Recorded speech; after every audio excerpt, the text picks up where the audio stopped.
about maybe like 45 minutes, not very long.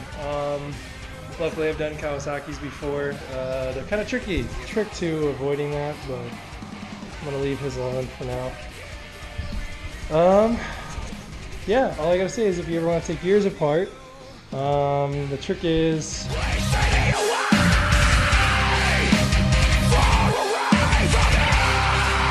evap canister, which is really annoying because they're really stupid. Like my bike doesn't even have a cat on it. So, they're so useless. But yeah, we're gonna take the headlight out of there now and make it pretty.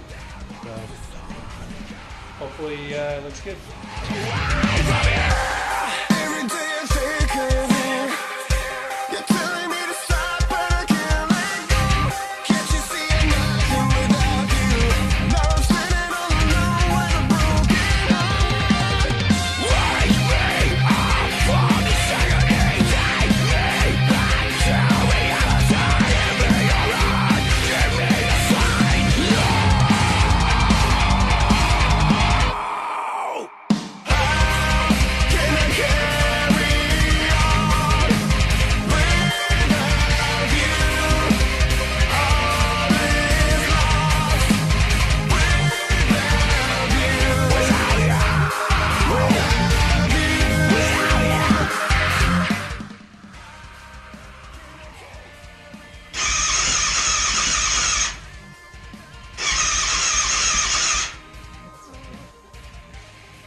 Amazing stuff.